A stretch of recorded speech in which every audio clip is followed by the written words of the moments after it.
Always glad to serve you. Come on, get inside. This is 6 yet. It's almost. Get in.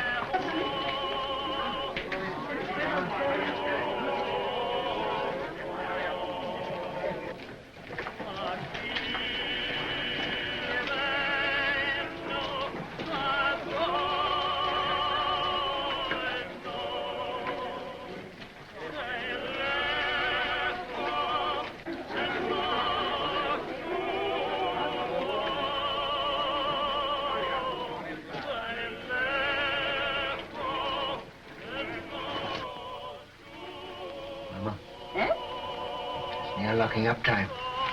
The money hasn't come yet. It's a long road from Hamburg. It'll be here in the morning. Yes, but if anything should happen, all that money, 10,000 gulden. Eh? So much this journey? 7,000 in one lump from Prince Lowenstein's agent, and then all the small sums, 10,000 at least. The roads are dangerous. Tomorrow morning it'll be here. Ah, we should be thankful, Maya. Business is good, eh? Nearly 1,000 gulden since morning. Mama. Eh? That agent. Did you notice him? What? There he sat, sly and smiling, planning to rob this poor old Jew Rothschild. And here I was, so innocent, a little child, a baby, in fact. And there was that fine old clock that his master had sent him to bargain for. Yes. And when at last I let him have it for less money than it cost me, I could see in his eyes how pleased he was that he got the better of this little baby. Sold it under cost? A spat to catch a mackerel, Mama. He thinks he's so clever, and I'm so stupid. Always make them think they're clever.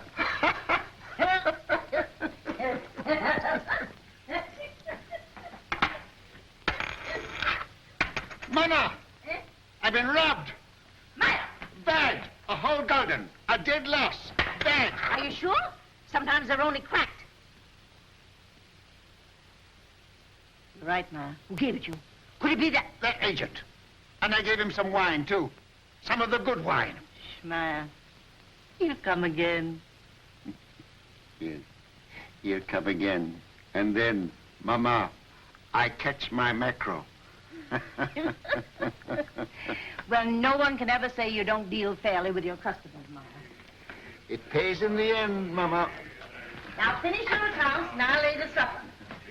All right, Mama. Shan't be very long now. The roast is almost done. Smells good. Looks good, too.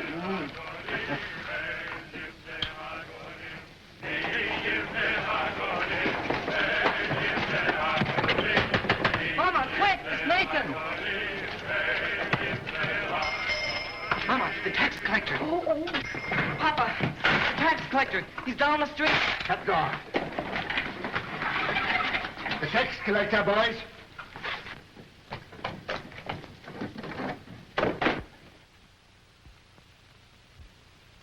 Mama, put away the silver. I have.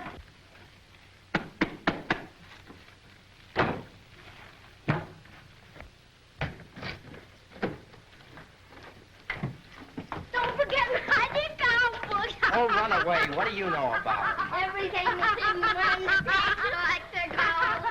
Take those hats off. Here, Mama. Yes.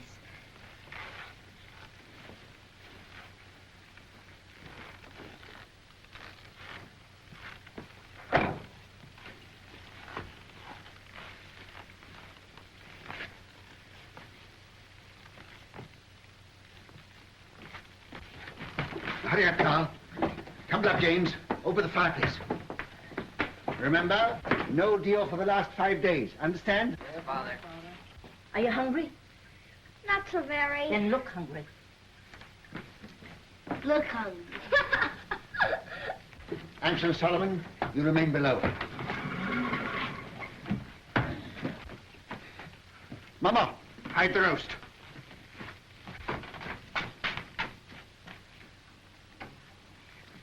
Get off, Jim.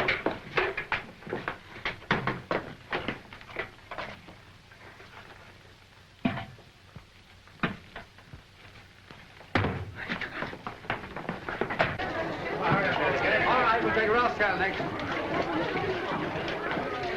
Mama, take your sewing and sit there. Nathan, find me. Nathan, take your hands out of your pockets. Open up, Jew.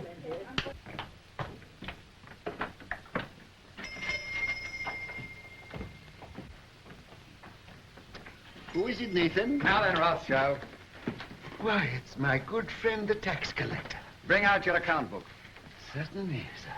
Here it is. I was just looking over it. Things are very bad. I was saying to my poor wife, Gudula, this is our friend, the tax collector. Never have I known such a bad month. No. For 5 days, not one garden have I seen. Customers come, yes, but they don't buy. No. And no one's traveling these days, so my exchange business is worse than nothing. I shall soon starve. Starve, eh? Huh. Something smells good. One of our neighbors must be having a roast. Close the window, Mama. What do you take me for? Now bring out the real books. Real books? Why, Excellency, I don't understand what you mean. Rothschild, you're doing more business than any Jew in Jew Street. You're going to pay 20,000 gulden. 20,000? Oh. Why, a count of the big merchant in the city doesn't pay as much as that. That's another matter. He's outside the ghetto. Oh. He's not a Jew. Oh, if you were going to kill me this instant, I could barely raise 1,000 gulden. Upstairs. That's the house. Pull the beds apart.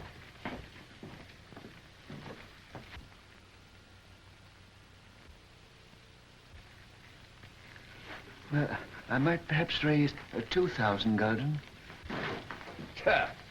Very interesting. Oh, that. Nathan, lift up the trap door for the gentleman. Just some old stock. We have a little wine down there. Not very good wine, I'm afraid. Good wine costs money. But no account books, no gold, no jewels, I suppose. Jewels. I've had to give up dealing in jewels long ago. It needs capital. Shall I lead the way? You follow. At a distance.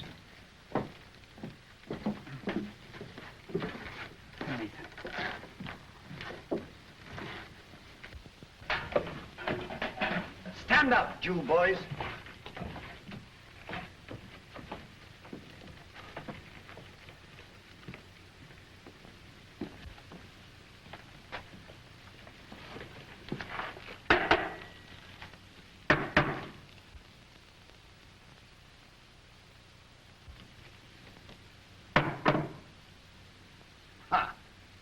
Wine.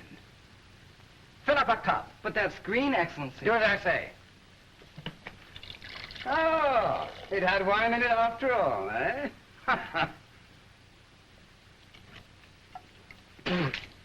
Slop. Yes, sir. That's what we drink. Ah.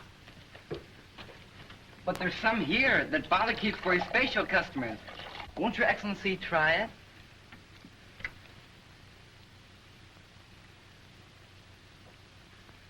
Ah.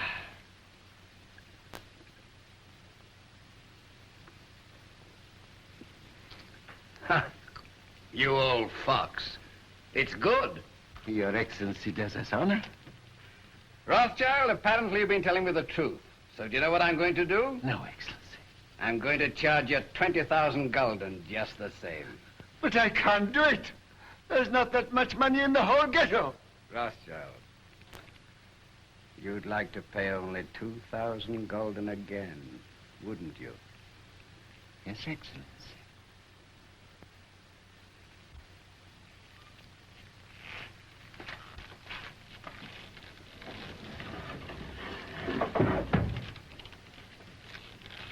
Now, what would it be worth to me if I put you down for 2,000 this time?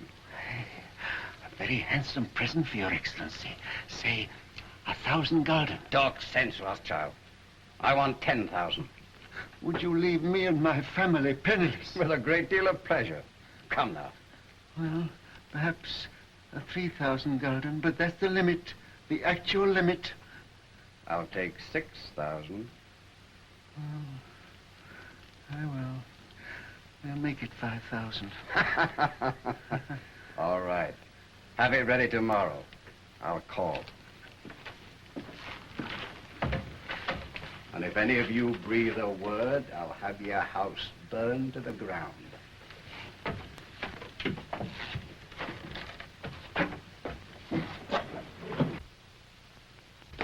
Boys, you did well.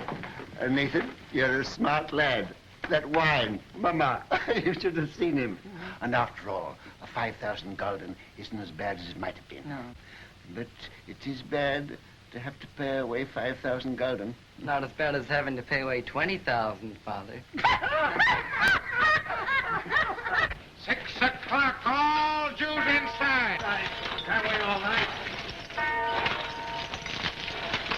Come on, let's get out of this dinner. What? Shall I go after him? I'll let him go. Mr. Rothschild! Mr. Rothschild! What's the matter? What's happened? The man who was bringing your money from Hamburg has been waylaid by the tax agents outside the city. What? They heard he was bringing the money to Jew Street. They might have killed him, but he got away. He got away with the money. No, they got it, Mr. Rothschild. They got the money. What? All of it? Yes, all of it. Do you hear that, Mama? Do you hear that, all of you? 10,000 gulden. Our money that we worked for. Why doesn't the Almighty strike them dead? Papa, don't get excited. It's bad for you. Now listen, you are young. Your lives are before you. You've got to fight. Fight for yourselves. Fight for our people. Mama, I have to cheat the tax collector before my own children. Do you think I want to do that? I live honestly. I trade honestly. I want to be honest with them. But they won't let us. We are Jews, taxed to death. Forbidden to learn a trade, forbidden to own land. They keep us in chains. They send men here to rob us. So work and strive for money. Money is power. Money is the only weapon that the Jew has to defend himself with. Oh, Mother!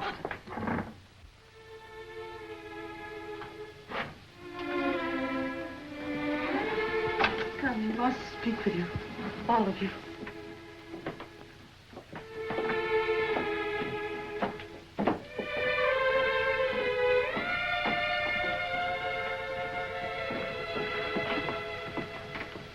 We're here, Papa. All of us. My sons, when I go, I leave you in your mama's care. She is wise, far wiser than I, and good. Do always as she says, and you will grow rich. Come closer.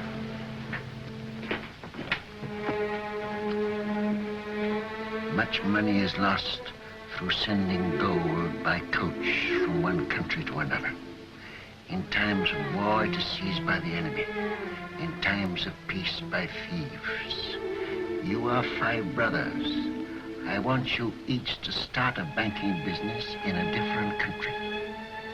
One to go and open a house in Paris, one in Vienna, one in London. Choose the most important centers, so that when money is to be sent from here to London, let us say, you won't have to risk life and gold. Amschel, here in Frankfurt, will just send a letter to Nathan in London saying, pay so-and-so. And that will be offset by loans from London to Frankfurt. Understand? Yes. In your day, there will be many wars in Europe. And nations that have money to transport will come to the Rothschilds because it will be safe. Papa, you mustn't talk anymore. The doctor... I'm giving advice to our sons, Mama, that the doctor cannot give. Remember, unity is strength. All your lives you must stand by one another. No one brother must be allowed to fail while another brother succeeds. Your 5 banking houses may cover Europe, but you will be one firm, one family, the Rothschilds, who work always together. That will be your power. And when that power comes, remember the ghetto. I shall be here. I shall never leave the house where they were all born. And remember this before all, that neither business nor power, nor all the gold in Europe will bring you happiness till we, our people, have equality, respect, dignity, to trade with dignity, to live with dignity, to walk the world with dignity.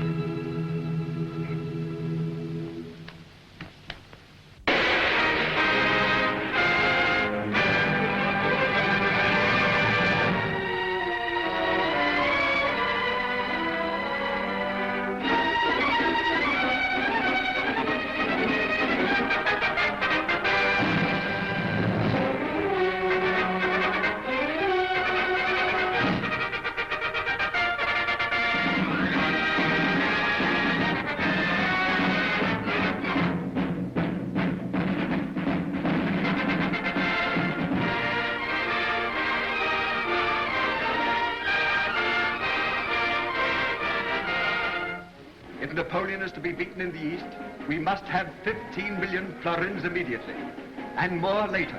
I think it can be done, Prince Metternich. But I shall have to consult with my brother Nathan in London.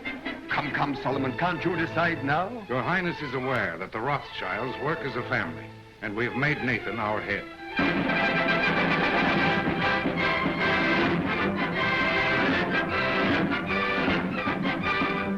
The Rothschild.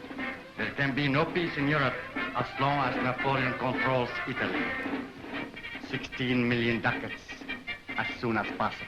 If your Highness will keep the utmost secrecy, I will endeavor to obtain the consent of my brothers.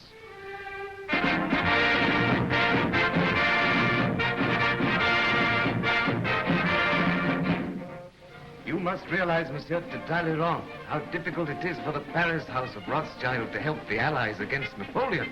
My dear Monsieur James, I will be as secret as the grave. But we must have 50 million francs.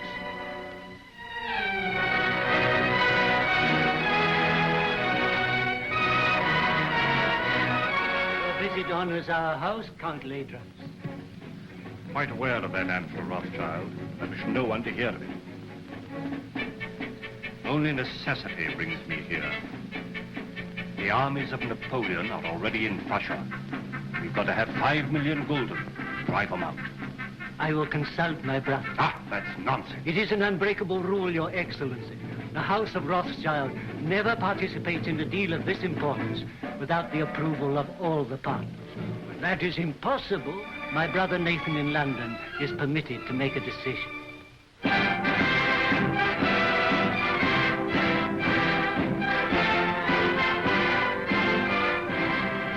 It may be that just one more loan will carry us to victory. You've been most generous, you and your brothers too. And I can assure you, sir, that His Majesty fully realizes that the House of Rothschild has already contributed 10 times as much as any other banking house in Europe. Captain Fitzroy arrived this morning from Wellington's headquarters, and he's told me how much the General appreciates what you've done. Lord Wellington's language on the battlefield can't be repeated, sir. But I've heard him declare that he wouldn't swap any one of those 5 Rothschilds for any 5 of Napoleon's brigade. May I tell the Prime Minister you agree to one more loan? Do you realize, gentlemen, that the Allies are drawing on us throughout Europe? It's money that wins wars. It's money that makes wars. With £5 million, we can hold Napoleon at bay. Mr. Harris, tell the Prime Minister I decline to raise £5 million to keep the Allies fighting Napoleon. I'm sorry.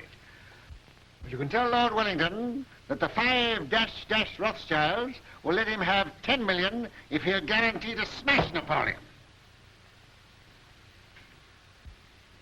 Oh, excuse my hat, gentlemen.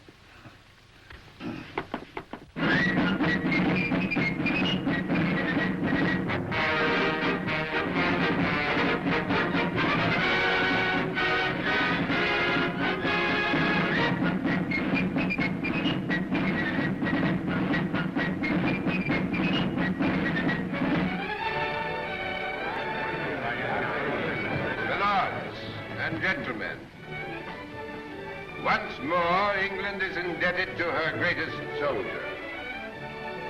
It is my privilege as Prime Minister to thank you on behalf of England for his glorious achievement. We rejoice at your safe return. My lords and gentlemen, charge your glasses. I give you a toast. His Grace, the Duke of Wellington.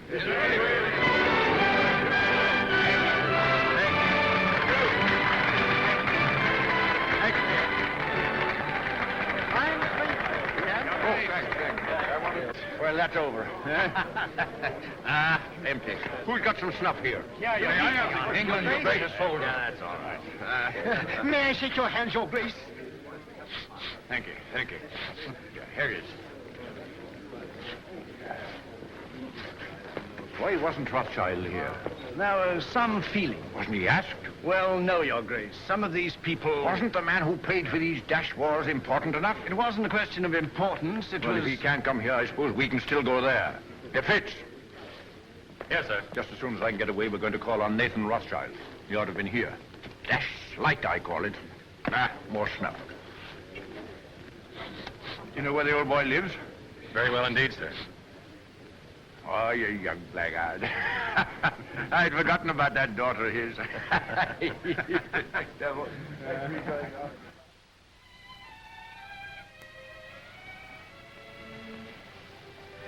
Darling, No, I'm not sorry. Not in the least. neither am I. Just stop. I've been trying to tell you for a long time. I've wanted to kiss you. Yes, I know that. But when it came, it was so sudden, it rather frightened me. Frightened? The captain of the guards to protect you? Ridiculous. Well, the captain of the guard is a very dangerous person. Only to his rivals. You know you're a very conceited young man. Hmm? You haven't even asked me if I loved you. Well, don't you? Yes, I do. I love you more than anything else in the world.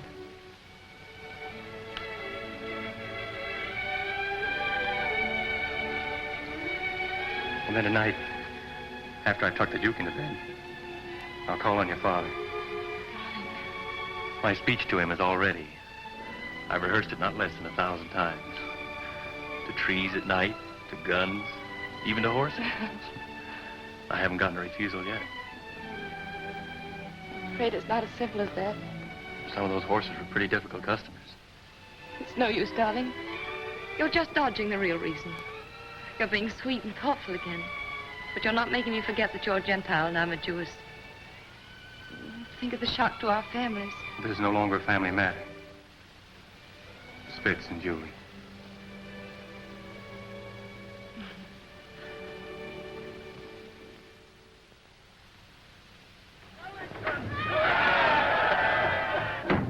Hush. I've had that crowd at me heels all day. If they had any sense, it's you they'd be following around, not me. Oh, we Rothschilds have had just as big crowds following at our heels in Frankfurt, but not with cheers. Well, I'll cheer for you, gladly. And I hope one day Europe will realize she owes you something more than money. Well, my father was a man of peace. He told us never to loan money to make wars, always to end them. And that's been our principle. Everybody knows that and respects you for it. No, Your Grace, they don't know it, and they don't respect us. Other bankers are jealous of us. The man in the street thinks we're just Sherlocks, and Europe hides its head for shame because it borrows from the Jews. I suppose you know it's that Prussian fellow, Count Lederans, that's responsible for that rot. I know. He hates me and all my race. He's a proper jackass, Rothschild, and he ought to be hanged. I must admit that the same happy thought has occurred to me more than once. You know, it's a danger having a man like that in authority. Always making enemies. Well, yes, that's a danger, as they may need us again. What do you mean? Well, perhaps we're not out of the woods yet. Why, Napoleon's scotched. Napoleon's in exile, but he's not dead. As good as dead, Rothschild. As good as dead. Ah, perhaps. Another brandy, Your Grace. Ah. I've often thought it would have saved a lot of trouble if Napoleon had been born an Englishman. Oh. Where would I be then? Why, his commanding officer, of course. Oh, thank you. Sound brandy you've got here, Rothschild. To the peace of Europe. Well, I'm a soldier, but I'll drink to that. I see, Rothschild. A little secret. Mind you, I oughtn't to tell you this, but I just heard this morning that they're going to float a dash big loan to put France on her feet. An enormous loan. The biggest thing ever issued. Yes? Well, they've got to do something. France has had 20 years of war and the whole country's torn up. But now they've got peace. They're going to get together, the 5 allied powers, and help her out. And the banking house that floats this loan will at once become the most powerful in Europe. Its prestige will be enormous. That's it. Now's your chance. Your Grace, I can't sufficiently thank you for this information. Mind you, it's a dash dark secret, but it serves the chuckleheads right for telling me. They ought to know by now I can't keep a secret. Send a message to Mr. Roth and ask him to come to me here at once. Yes, sir. We'll drink to the house that floats the new French loan. To the house of Rothschild. And its greatest member. Ah, there you are. Miss Julie. Your Grace? Mrs. Rothschild, you've got to watch this young rooster. I'm beginning to understand now why you were always asking for leave to return to London. Now that you do understand, I trust you'll let him come more often. It's against the regulation. Oh? I only saw Julie 5 times, sir. And once when you sent him with the dispatches to the Prime Minister, Julie was waiting for him at the corner of Downing Street. That, I hope, isn't against the regulations, Your Grace. Not if he didn't speak to you. We didn't think you knew about that, Nathan. Ah. I'm afraid it's time to go, Your Grace. All right. You can't fox this man. He's a magician. There's no question about that. Oh, I see, Rothschild. I've been told you knew about Napoleon's abdication 2 days before the War Office did. Is that true? Yes, but then the War Office never knows anything for 2 days after everybody else knows it. Yes, and then they take 2 more days thinking it over. But how did you do it? They say Indians get things by putting their ears to the ground, but you're not an Indian, are you? No, just plain Jerusalem, with a heart of gold. Well, I know something about sending dispatches. My man Fitzroy here is the best at that. But if I had 20 Fitzes, I couldn't do it in that time. You knew about Napoleon's abdication almost as soon as it happened. How the deuce did you do it? A little bird whispered in my ear. Oh, you don't intend to tell me, eh? Well, I don't blame you. Fitz, we'd better go before he makes us disappear like rabbits in a hat. Mrs. Rothschild, you've a charming home. And a charming daughter. Your Grace. I hope that dash crowd's gone. Ah, thank you. Are they still there? Oh. And this is the man who faced the Grand Army. Hush, here, Fitzroy. Yes, sir. Brandy before the charge, always. Ah, there's military tactics for you. There's a young man who'll be a general someday. Thank you. Well, goodbye, Rothschild. And remember, it's a dash dark secret. 1,000 thanks, Your Grace.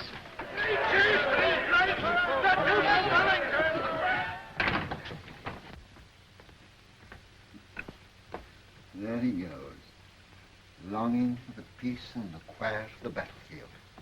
Yes, sir. Mom, I ought to be very happy, but I'm not quite. What is it, dear? Fitz says it's nobody's business but ours, just his and mine. But it's his wretched family I'm thinking of. You know, Mother, nearly all of his aunts are duchesses and countesses, and oh, I'm so afraid they'll turn up their noses. He doesn't object to our money, I hope. No, he says he's willing to overlook that. Oh, I'm glad to hear that. Father, please don't think of Fitz like that. Please don't. You're hurting her, Nathan. Isn't that rather cruel? Oh, no, it's my fault. I never told Father I really cared as much as I do. And you didn't either of you think I knew. We businessmen are not supposed to notice unimportant things like daughters and wives. You should know better than that, Hannah. Well, I knew she loved him, but we thought we'd tell you when you got to know him better. Julie, you know the tradition of our family. A Rothschild to marry a Rothschild. But I wasn't a Rothschild, Nathan. No, but you were Hannah. And you were one of our race. That's what frightens me, Mom. These dreadful prejudices. Could we bear it? Could Fitz bear it? I won't pretend, Julie, that I wouldn't rather you married one of your own people. It's a cruel barrier. Yes. But the world's changed a bit, especially in England. There's no Jew Street here. And they're lifting other chains from us, too. So, perhaps... Oh, no, don't say perhaps. Say yes. What do you think, Hannah? I think girls should be allowed to make their own choice. Ah, I'm not sure that I agree with you. Oh, but this girl, Father. Well, it's about the first time that I've known a Rothschild to make a bad bargain. You are a Rothschild. And the Duke of Wellington has told me that the Rothschilds did a great deal for Europe during the war. Now, what have your Fitzroys done? Nothing. Beyond repeatedly getting leave of absence from duty and showing an unaccountable interest in orchids. And a remarkable taste in women. That doesn't show strength of character. Any fool could fall in love with you. Oh, but not any fool could get your consent. He hasn't tried But yet. he will. And when he does, you'll see him. Oh, you darling. Here's Rose looking positively shocked. Don't go, Julie. Oh, but I must. I'm engaged. Where are you going, Julie? I'm going out to the orchid house. Look at the orchids. Roth, I sent for you because I have tremendous news. This message must go to each of my brothers at once. By what His Grace calls our magic. Great news. Yes, indeed.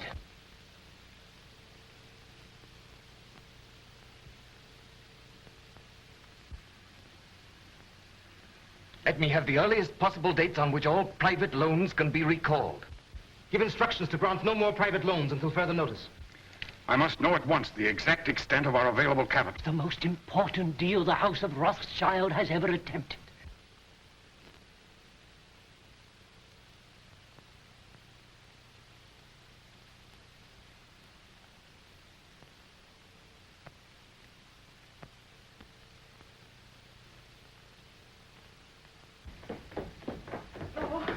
Let me look at you. Oh, you really look so very nice. I'm sure I don't know how they could refuse you anything you asked. I'm not depending entirely on my profile. Where's my hat? Oh, the carriage hasn't come yet? I'll take a hack. That's what I like to do. It always makes me feel so independent. Sure you won't let me put a little perfume on your handkerchief? Quite sure. You're so calm. Aren't you excited at all about getting this great loan? Who'll be there? Representatives of all the big banking houses in Europe. Baring will be there, of course. And the ministers of the countries interested, I suppose. I suppose so. Ladrance representing Prussia, Metternich from Austria, and the rest of them. Still, you feel pretty sure, sir, don't you? Sure of half of it, anyhow. I have private information that ours was the best bid. The largest loan in history. You know it's the proudest day of your life. The proudest day of my life happened 30 years ago. I shan't draw an easy breath. Don't worry. When I say that no other banking house in Europe can match our bid, I'm not guessing, I know. And now where's my hat? On your head, I believe. Where it should be. Where it shouldn't be in a lady's presence. I beg your pardon. To Downing Street and victory. Goodbye. Goodbye, Father. Good luck.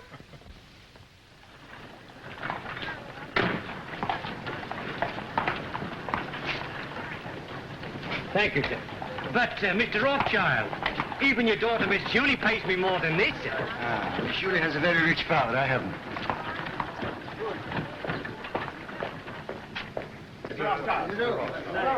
Mr. Gameler. Mr. Rothschild. How do you do? Very well, sir. How are you, Rothschild? Hello. Am I too early or too late? Early. They're still in the conference room. My lords and gentlemen.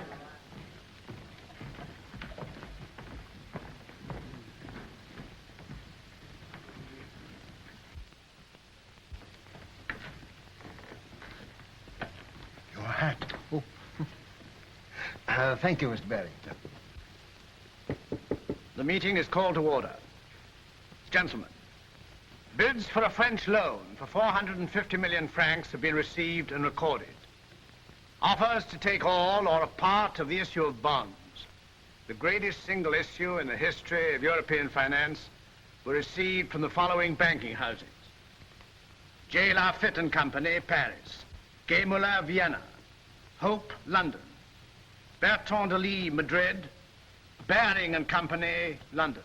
It is the decision of the conference that the highest authoritative bid is that of Baring and Company, London.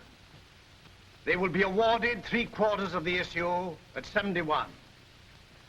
There being no further... But you're mistaken, Mr. Harris, there is. Mr. Nathan Rothschild. I'm compelled, my lords and gentlemen, to draw your attention to what must certainly be an oversight. I regret to say, Mr. Rothschild, the decision must stand. But my house sent in its bid to take the entire issue, and our price was a point better than Mr. Baring's. Why is that not recorded?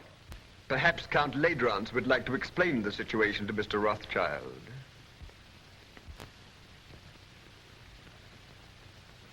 Your Excellency. Your bid was received, Mr. Rothschild. But to put it as delicately as possible, it was thrown out, shall we say, on a technicality. A technicality? What am I to understand by that? You are at liberty to give my statement any interpretation you choose. You mean, in brief, I am a Jew? Likewise, in brief, I do. Gentlemen, I must accept your decision. But since Count Ladrans has been frank enough to admit the reason for our exclusion, I venture to advise him that these attacks on my race are ignorant and futile. He may strike and strike again. A Jew falls, 1,000 are wounded, but the race lives on. But unfortunately for His Excellency, we are evidently eternal.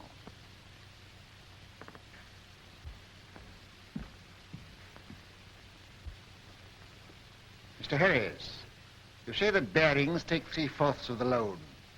May I ask who takes the other 1/4? That is being taken up by Count Ladrans, Prince Metternich, Count Talleyrand. I see. A family party. Good day, gentlemen. Your luck is out, Mr. Rothschild.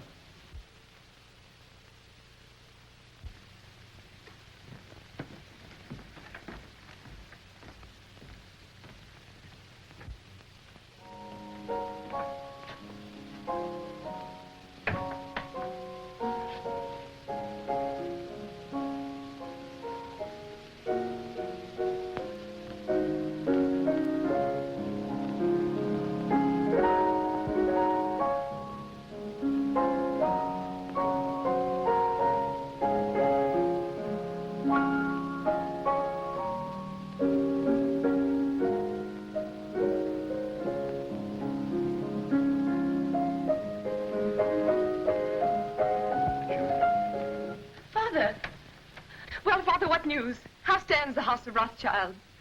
Well, they've been throwing stones at it. And I'm afraid some of the stones went wild and hit you, Julie. What do you mean? I've just come from a meeting of men in society, the kind of society to which Fitzroy belongs. And they stoned me because I'm a Jew. Fitzroy isn't that sort. Julie, you must give him up. Give him up? I can't. I know best. But you don't love him, I do. Will he continue to love you? Father, this isn't like you. You've always fought for what you wanted and got it. Well, perhaps I'm a fighter, too. This fight's been going on for 2,000 years. But things are changing. You said so yourself. I was a fool. I thought we'd swept away these prejudices, but I was a fool. Fitz knows what he's doing. We've talked this thing all over. We're ready to face the consequences. While you're young. But what are the years to come? There's no one else in the world for me but Fitz, and I won't give him up. Well, Nathan, what is it? They didn't outbid you. Yes. My bid was thrown out on a technicality. A technicality? Because I'm a Jew. But they did me a great service. They showed me just how they were going to behave to Julie if she married into their set. You'll do as I bid you. I'll try, Father. Nathan, what have you said to her? You can't ruin their lives. No, I'm going to save them. Hannah, she mustn't continue to see this man. You must get her away. But where? Take her to Frankfurt and take her at once. Excuse me, sir. I heard the result of the meeting and came to offer my sympathy. Oh, thanks. If you have any spare sympathy, you might keep a little in reserve for Baring, Ladrans and Company. I don't think they need it, sir. No, they may later. Do you realize that Ladrans, Metternich, Talleyrand, and the rest of the party are taking a fourth of this loan without a penny between them? But they'll make millions on the rise. Ah. He's tired. Perhaps I'd better call again later. Ralph? Sir. If you could buy government 4% bonds at 60, would you pay 74 for them? No, sir. Would you, Hannah? Goodness me, no. I thought not. Nathan, what's in your mind? Murder. Hannah, I'll tell you exactly what's in my mind. And this may interest you, too, Rolf. Baring and those others headed by Ladrans I've taken this new loan at 71. On the first of the month, they're going to offer it to the public at 74. It pays 4%. But there is already in existence a previous government bond which also pays 4%, of which we have a large holding. Yeah. This bond is now selling at 73. Hannah says I'm tired, but I'm not too tired to realize that if the public can buy one government bond for 73, they won't buy a new issue bearing the same interest for 74. That's true, sir. But Baring and the other bankers will run up the old bonds, and when they rise to about 75... I know what you're going to say. They'll make the old ones rise, and then launch the new ones a point lower, and the public rushes in. Quite so, sir. But suppose there is no rise. Suppose somebody pricks the balloon and it doesn't go up. Suppose before they can run it up, somebody else begins to run it down. Suppose by the first of the month, these old bonds now selling at 73 should fall down to 63. Then they couldn't possibly launch the new loan at 74 because nobody would buy it. No. And Baring and Ladrans and his little band of bankrupt brigands will wait for it to go up. But suppose instead of going up, it still goes down to 55, to 50, to 45, to 40, why they'll never be able to launch the loan at all. And by God, that's where it's going.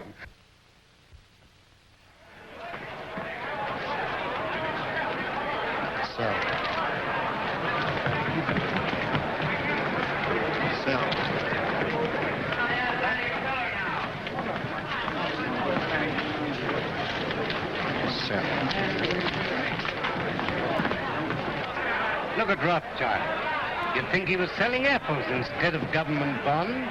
Bonds are now at 53. All right. I'll keep on selling till I tell you to stop. You're creating something like a panic on the exchange, sir. I know. What kind of a flower is this that Hannah gave me this morning? I don't know, sir. Very pretty. It smells nice, too.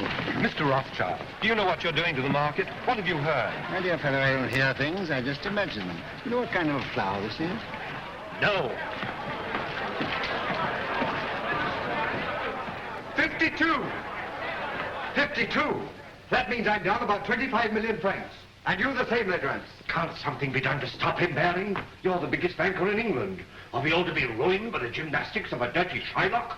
I've thrown the entire resources of Baring's bank into the pool, but I can't stop it. He's got us on the run. Right. I bet you half a crown that Baring makes straight for this post within 2 minutes. I'll take you, sir. I'm tired of losing money. I'd like to win some.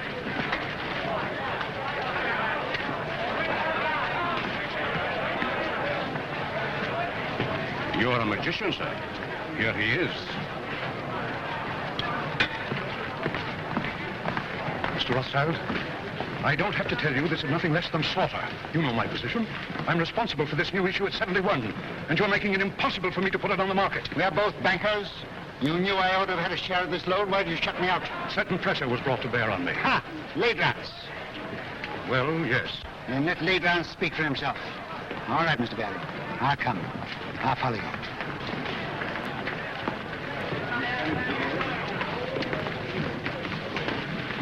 About how much has this thing cost us up to now? About £5 million. All right. We'll make 10.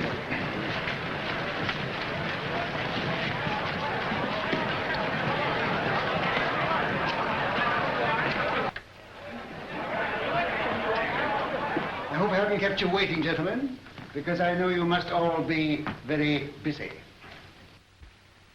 We sent for you, Rothschild, to make you an offer. You resent being left out of this loan. Mr. Baring, as you know, holds 3/4 of it. He is prepared to part with half of that to you. Will that satisfy you? What about the other quarter? That, as you know, is held by us. Oh, yes, you bought it at 71. Well, we're responsible for it. You bought it at 71. It was allotted to us. And not against your will, I hope. Certainly not. So you bought it at 71. What do you mean, bought it? Can you pay for it at 71? You know perfectly well that no one is prepared to pay in full for an entire issue. Were you prepared to pay anything? Could you have stood a 10-point drop? No. You took it for a rise. You're financially irresponsible, the whole lot of you, except Mr. Baring. Well, I know just how much money you've got, each one of you. And if I like to hold down the market till after the first of the month, and I can, you're all ruined and dishonored. including Baring's Bank. Now, I'll rescue you on one condition. That you pass me the entire issue at 68. That's impossible. Now, what excuse can we offer to the public? Just say it was found necessary. On what grounds? Oh, on a technicality. No. Very well. Wait, please. We have to deal with Mr. Rothschild. Under the circumstances, I consider his offer a generous one. And as the head of the House of Baring, I insist on Mr. Rothschild's terms being accepted. What? Are you going to take it off our hands, Rothschild? That's uncommon good of you. Hey, Count Road. Are you also on the preferred list? Yes, but I much prefer to be off of it. Well, we've no choice. I accept. I say yes without hesitation. Complete Rance? Very well. To save time, I had this little contract drawn, which I shall ask you gentlemen to sign.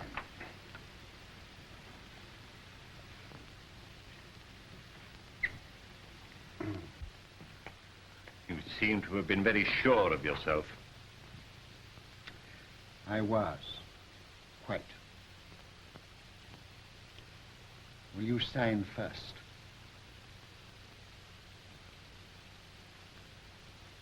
$49.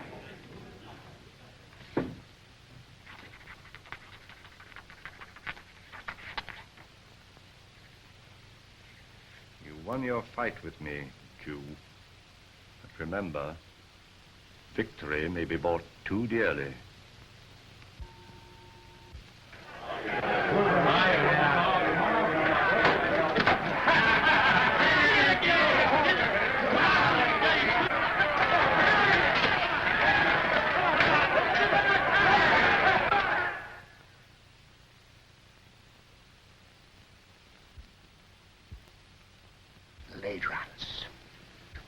What are you going to do, sir? I'm going to Frankfurt. I'll leave within an hour.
Come, Mama. You know the doctor's doing everything he can for you. Yeah. You must remember, Mrs. Rothschild, you are 88 years old, and I can't make you any younger.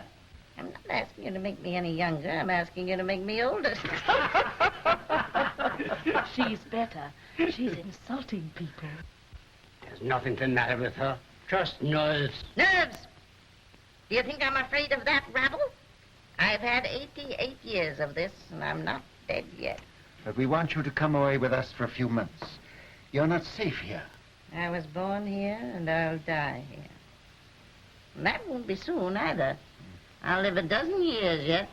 Nathan, you ought to know enough about bargains to know the Lord isn't going to take me at 88 when he can get me at 100. Well, Nathan, what's brought you here all of a sudden? He came to see his wife and family. What have you been doing that girl of yours? She goes mewing about like a cat that's lost her kittens. She needs a change. She needs a husband, that's what's the matter with her. What about one of the Goldschmidt boys? I'm afraid Julie has ideas of her own. Then leave her alone. She's no fool.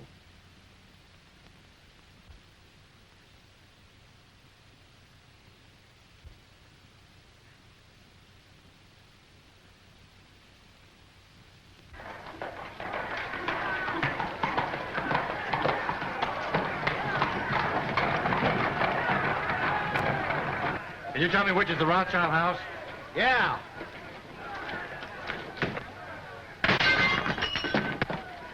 That's it.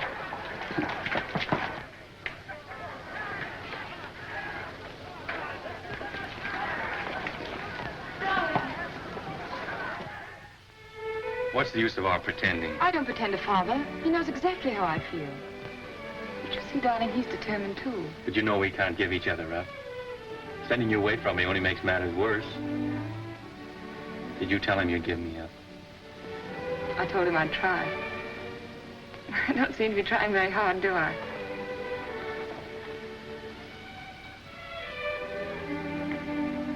Let me look at you. How long did it take you to get here? How long have you been riding? I left yesterday morning. How'd you manage? I asked Nosy for leave. Who's Nosy? That's what we call the Duke behind his back. Oh. I think he guessed where I was bound for. Anyhow, he said yes. Of course, I'd no idea your father was here. No, of course not. What are we going to do? I'm going to see him and have it out. Fitz. Oh, darling. Won't you see this through with me somehow? I've got you and I'm going to keep you.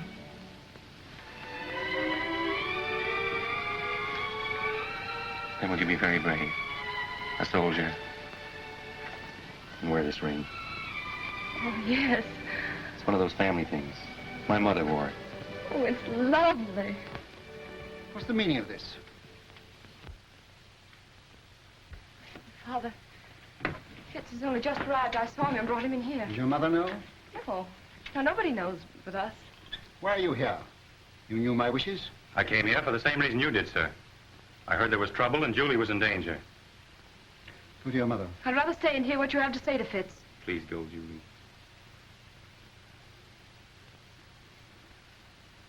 It's no use, Father.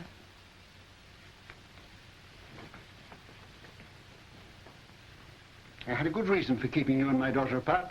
I desire that you respect my wishes. If Julie weren't agreeable, I wouldn't be here, sir. But her happiness is involved as well as mine. Unfortunately, we differ as to where her happiness lies. What has changed your attitude toward me, sir? Captain Fitzroy, I doubt whether there's a single man in London today who would suspect me of being a sentimental fool, which apparently I have been. But fortunately, I have a certain amount of common sense, which sometimes comes to my rescue. You'll please understand that your attentions to my daughter are objectionable to me. What is your objection?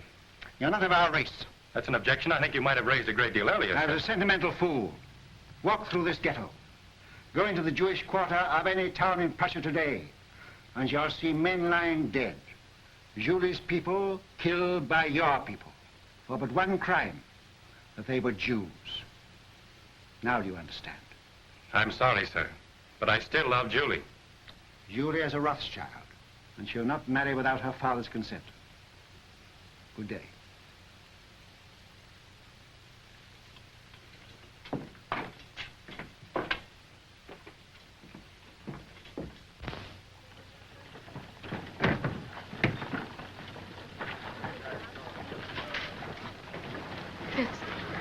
Fitz, no matter what happens, no matter even if what Father says is true, I love you. Always.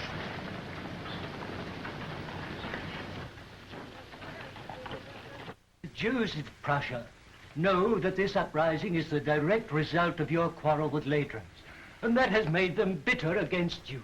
Fools, Nathan has done more for the Jews in England than any man who ever lived. England isn't Prussia. Ladrans has his agents everywhere. They spread lies and propaganda. You've got to put the screws on. Money is the only screws we have. And now, with Napoleon in exile, Ladrans and the Allies need us no more. It's queer, isn't it? We fight for the peace of Europe, and with peace, we lose our power. Well, you've got to do something. They burned down the Levy's house last night, and they burned down this one if they dared, but they're afraid of me. You tell all those kings and ministers you feed that if they don't stop this outrage, you'll stop their pocket money. If I thought Ladrans would listen, if I thought I could make him call off his dogs, I'd go to him. But now, don't worry, Nathan, and make yourself sick. The Lord isn't going to desert us. So take a rest.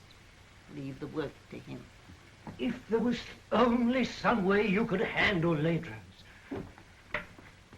For the sake of our Jewish people, I think you should go to him, Nathan. Grovel at his feet, eh? All right.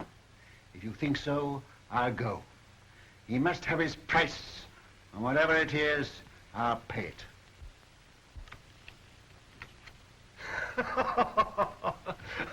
I'll make you gentlemen pay for your wine. The cards seem to favor you tonight, Your Excellency. Well, they should. They're my cards. Colonel, any news? Good news, Your Excellency. Dresden, entire ghetto reduced to ashes by fire. It is estimated that 5,000 Jewish refugees crossed the border into the Netherlands. I have dispatched 3 agents to The Hague to stir up the populace there. Frankfurt. The citizens stormed the ghetto and fired 2 houses. A serious pogrom was prevented by the arrival of the Civic Guard. Who ordered out the Civic Guard? The Burgomaster, but he won't interfere again. We've explained Your Excellency's campaign. That's splendid news, Colonel. I have still better news for Your Excellency. Yes? Nathan Rothschild is in Frankfurt. He arrived from London last night. If he tries to leave, I want him arrested at the border and brought to me here. Yes, Your Excellency. Upon what grounds? Make your own grounds. Yes, Your Excellency. The House of Rothschild. The house with the red shield. I'll make it red.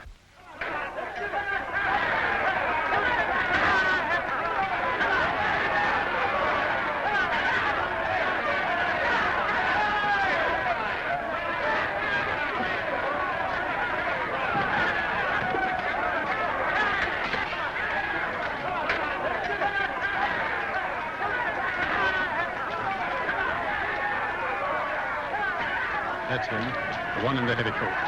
Goodbye, sir. And I promise you I won't come back without an agreement from Ladrans to stop this Pope, whatever the cost may be. May God be with him. Send word to stop his carriage as he starts to pass through the city gate. Seize him and place him under arrest. Quick. Mr. Rothschild! Mr. Rothschild! What is it, Schumann? This message just arrived at the office, sir. It's from Mr. Nathan. Me? Yes, sir.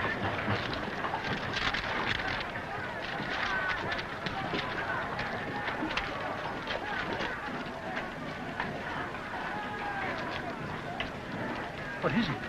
Napoleon has escaped from Elba. The French are rallying to his banner by thousands. This means war. Another war. Now you can go to Latham's. Now he needs you. And we'll have to see him. No, I won't go to Ladrans. Ladrans will come here to the ghetto. Michael, bring my baggage back. I'm not going. Very well, sir.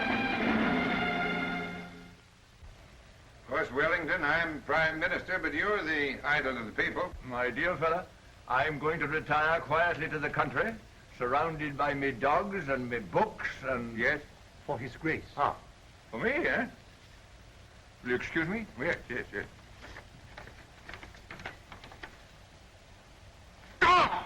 That blasted little Corsican is back. What? I gave orders not to be disturbed. It's important, sir. Word has just reached us. Napoleon has escaped and is in France mobilizing his army.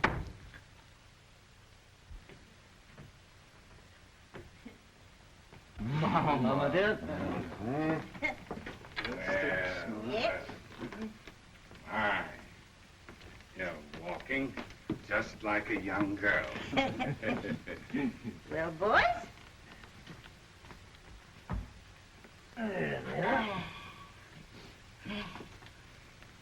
Come here.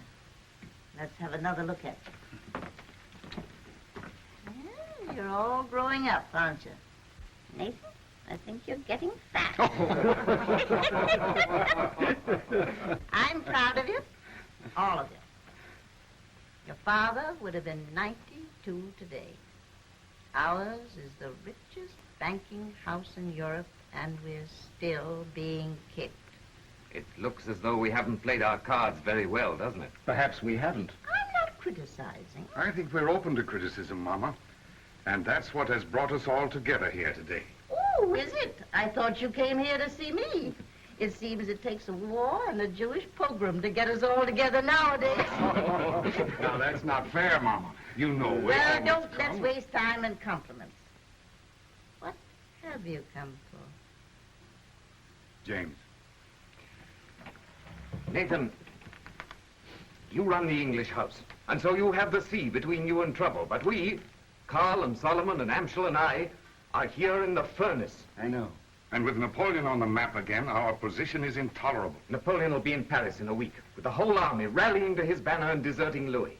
Napoleon's soldiers must be paid, and if he can't borrow money, he'll take it. Has he suggested a loan? Yes.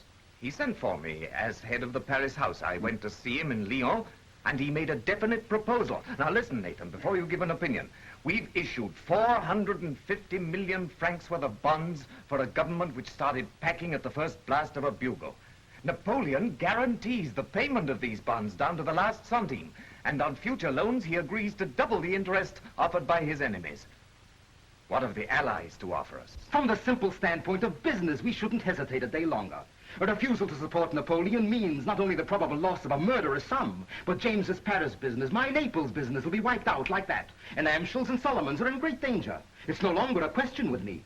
We should support Napoleon. As far as I can see, the Allies seem to be under the thumb of a tyrant from Austria and a scoundrel from Prussia.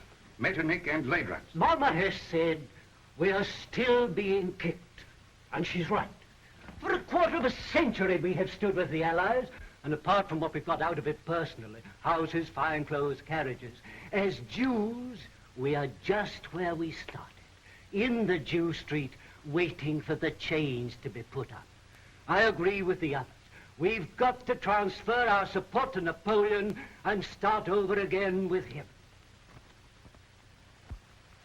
Well, son? You're right, all of you. Every word you've said is true. But still, we must fight Napoleon. Why? Well, because we're the Rothschilds. For the time being, anyway, we're something more than 5 rich Jews looking for the main chance. We know, the world knows, that until Napoleon is gone forever, there can be no peace in Europe for Jew or Gentile. You can't deny it, any of you. We've got to take the risk. We've got to swallow our pride, to stomach our resentment. We've got to go against every normal, selfish impulse in us and do what is right for the world. We can go hand in hand with Napoleon and spread this war over years. We can pay for fire and blood till all Europe is a slaughterhouse. And the Jew would stand as a pawnbroker in lives. We can't do it. We must stand as we've always stood. Not for war, but for peace. And if we all go down, we'll go down with honor. We leave no shame anywhere. My son, that is what your father would have said. You're right. I agree.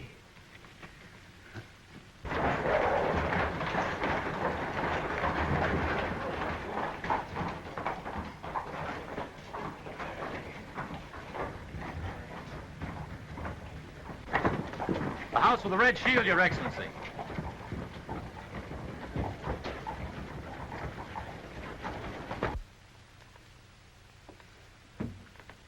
The Philistines are upon us. Who is it? Metternich, Talleyrand, and Leidrans. Who could that be, the tax collector? Something very like it, Mama. Is Mr. Nathan Rothschild here? Your Excellency will enter.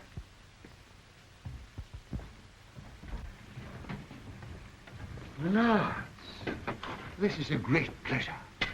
But how did you find your way? The Duke of Wellington was kind enough to supply us with a guide, Captain Fitzroy, who has, I believe, been here before.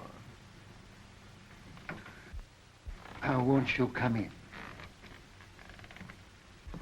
My brothers and I were speaking of you only this moment. Prince Metternich. I won't burden you with introductions, except perhaps to my mother, who was startled by your arrival. She thought you were the tax collector, Count Ledrans. Welcome to our ghetto. You will forgive this unexpected visit. Certainly. We were expecting it.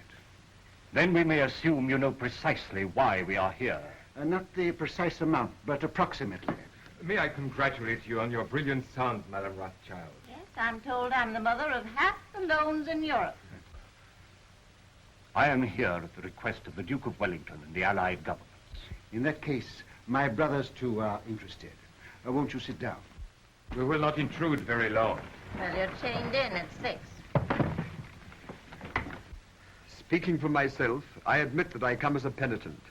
We've not always treated you quite fairly, Nathan, and now, frankly, we need you. You should join Wellington on the field of battle. He once told me that the test of a great general is to know when to retreat and to have the courage to do it. The Allies need money. Now, we're not asking you to give anything. You're money lenders, and you'll get your interest. You sure of that? Don't you trust the powers? No, Austria's bankrupt. France is already in the hands of Napoleon. And so is Italy. Why don't you go to the other bankers? Your own bankers. We have not sufficient capital. You mean they won't take the chance? What if Napoleon wins? I suppose there must be a certain amount of risk in your business. No, we ask security. What security can you offer us? Ah, then don't say you're not asking us to give anything. You're asking us to give a great deal. I see no reason for prolonging this meeting. As you say, we are moneylenders, not philanthropists. We do it for profit. You may as well know that Napoleon has offered us twice as much as you can promise us, and we've decided to take his offer. Gone over to the enemy, eh? I must admit, I'm amazed. How will Napoleon get the money to pay you? Steal it. But that's not our business. I always thought you stood for peace. For 20 years, we've been supporting the peace of Europe. Now we're thinking of the peace of our own people. The Jews? Yes. Napoleon will give us our freedom. That's why we are for Napoleon.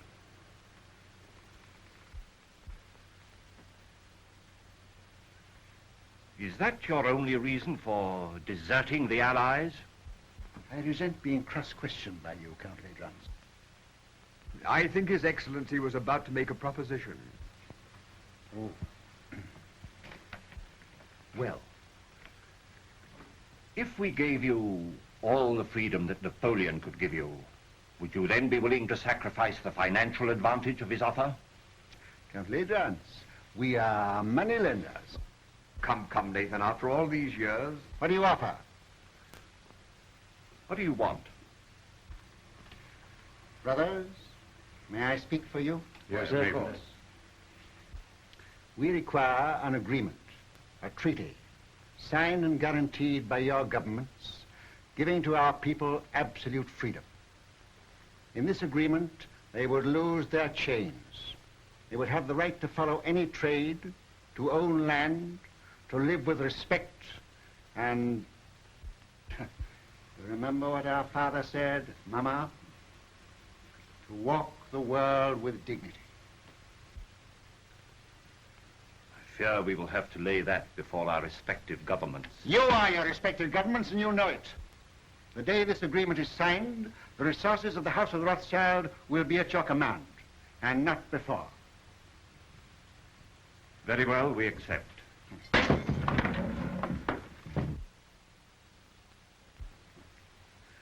Pray excuse this, my lords. Some Gentile has evidently strayed into our quarter.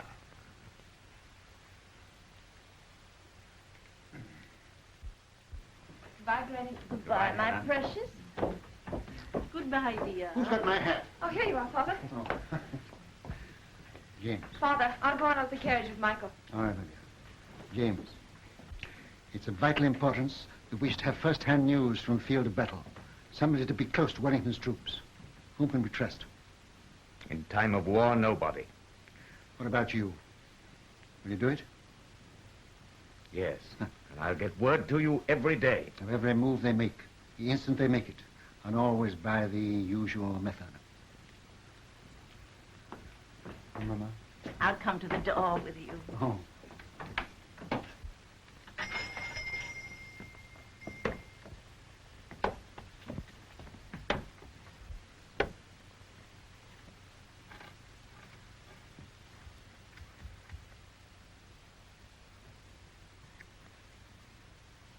won't let it be a long war, will you?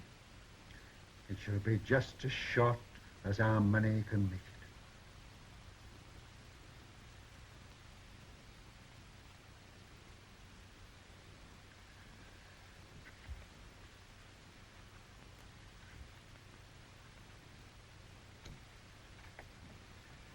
Good luck.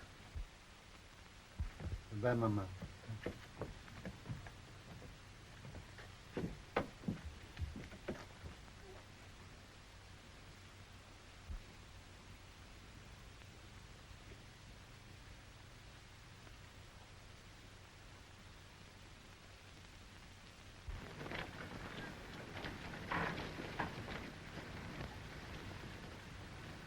It's a horse, dear.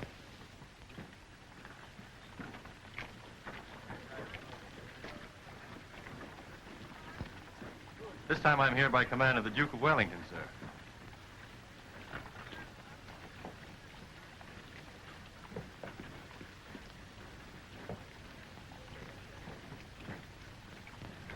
Give me the ring quickly. Darling.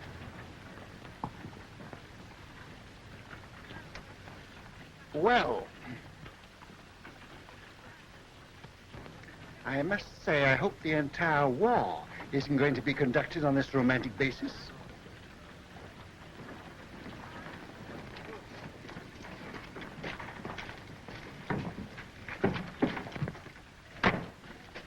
Seven Fitzroy, I give Napoleon 100 days, no longer.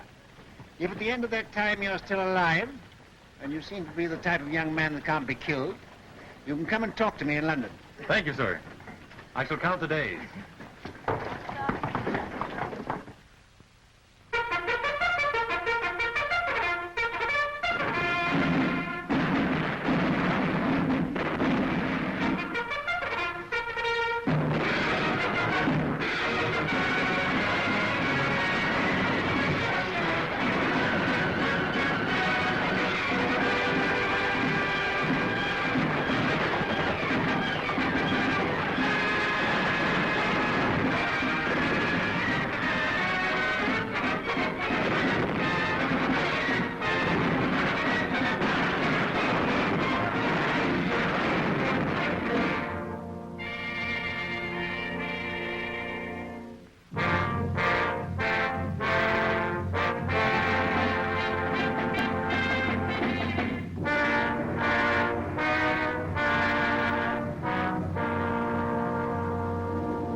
Nathan, the Times says there's a rumor that the stock exchange won't open today. I wish it were true, but it isn't. Hannah, sit down. When people become rich, very rich, they have grave responsibilities. I know. I mean moral responsibilities that come with money. The poor people never know. Yes? Could you bear to be poor? Really poor? I'm asking you now because tonight may be too late. Tell me what you mean. I'm buying on the stock exchange when everyone else is selling. I'm risking everything we have to save the credit of England. I'm sticking to the bargain I made. But things look bad for us, Hannah. Very bad. Are you doing what you feel you should do? Yes. Do what you think is right. And if you fail, I'll love you all the more.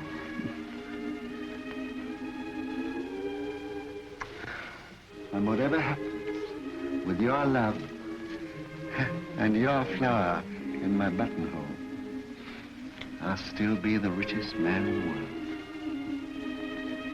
Father, Mr. Rhodes brought a message. May we hear it? It just came, sir. I thought you should have it before going to the exchange.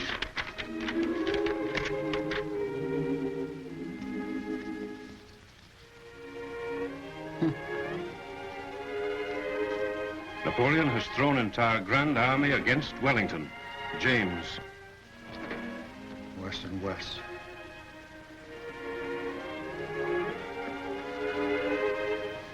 Poor shoe lady. These are hard times for young lovers. Father, you said you gave Napoleon 100 days. This is the 100th day. Fitz hasn't come back to me.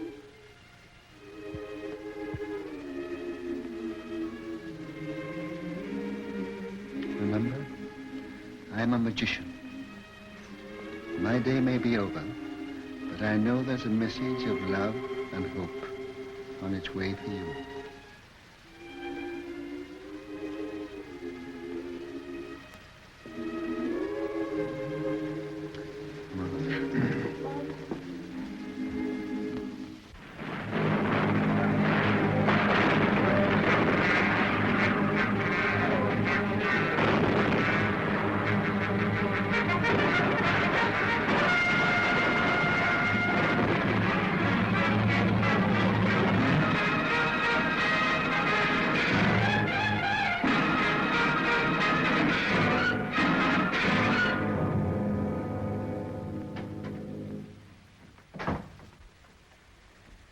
Am I to continue to buy?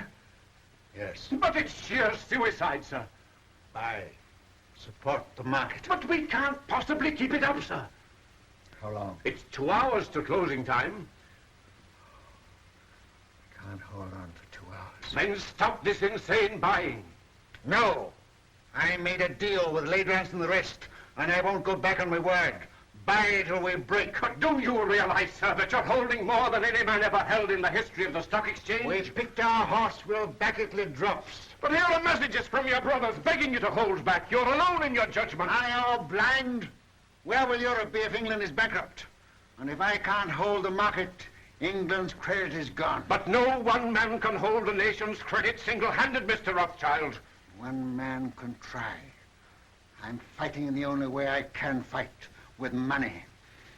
I'm giving all I've got to give for the peace of Europe. And whatever other Englishmen do tomorrow, I buy today. Mr. Rothschild, forgive me, but while rumors reach the exchange that Wellington has been defeated. It can't be true. I should have heard long ago. We owe so much to you. Will you do one thing more? Come and show yourself on the exchange. They say you're ruined and dare not face the music. There's a wild panic. Your presence may steady the market. I come.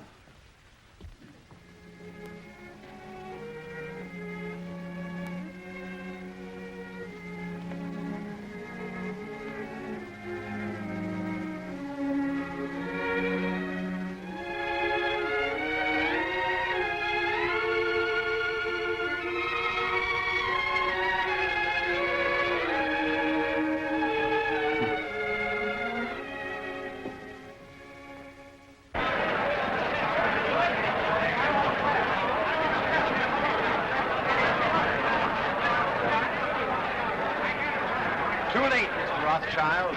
You backed the wrong horse this time. Rothschild, you've lost your luck.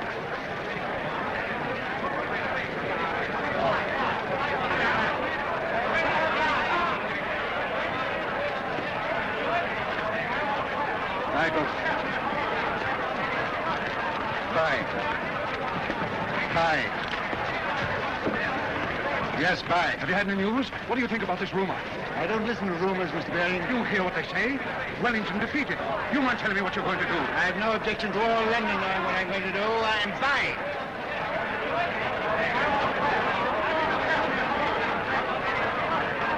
Mrs. Rothschild asked me to give you this. Did she come here to the exchange? Herself?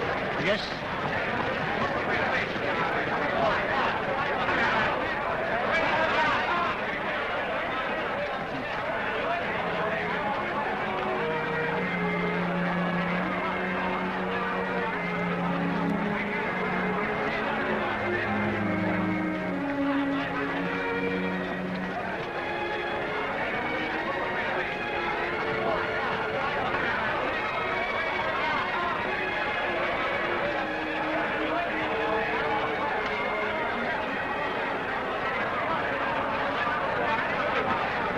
Look at Rothschild. Did you ever see such a cold-blooded fish? Puts a flower in his coat as he stands on the scaffold with a rope around his neck. News. Just arrived.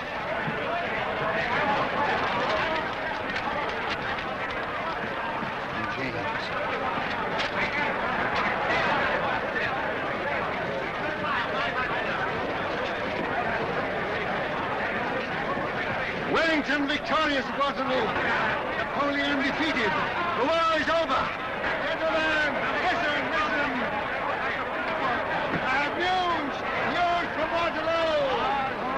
Napoleon is beaten. You've been overfine. Don't play tricks on us. It's important. It is true. Wellington has won at Waterloo. Where? How did you get the news? Yes, how did you get the news? I carry a pigeon. My pigeon post from the battlefield. Now you know our secret. Now will you buy? Buy with every security you have. Buy without security. Buy with your clothes on your back. Buy.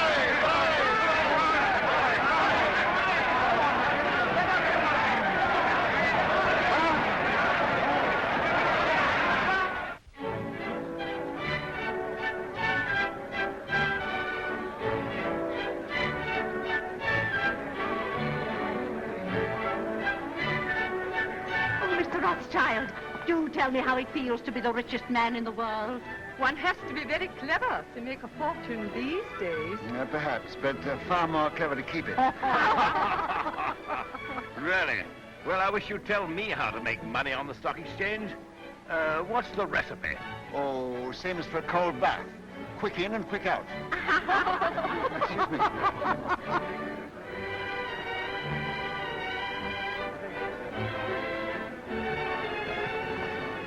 Take your hands out of your pockets.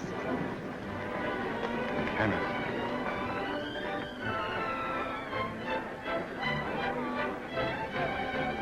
Strange, isn't it? If young people like that should be just as interested in romance as you and I. May I congratulate you, young people? Thank you, Your Grace. Nathan, you're worried about something. Yes, Hannah, I am. I'm confoundedly worried. What is it? Well, Mr. Rothschild, my congratulations. Harry, George, just the man I wanted to see. I'm very worried. Which knee do I kneel on when I go before His Royal Highness?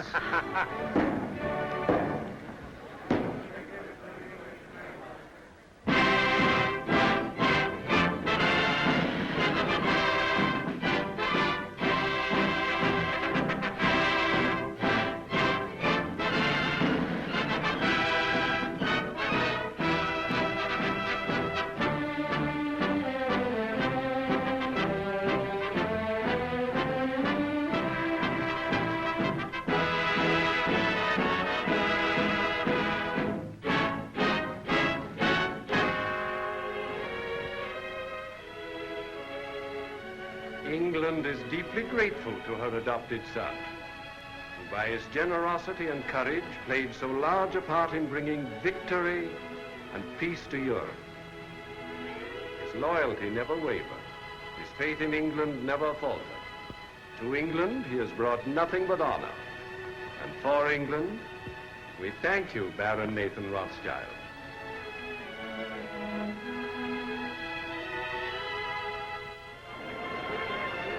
Hannah, I used the wrong knee.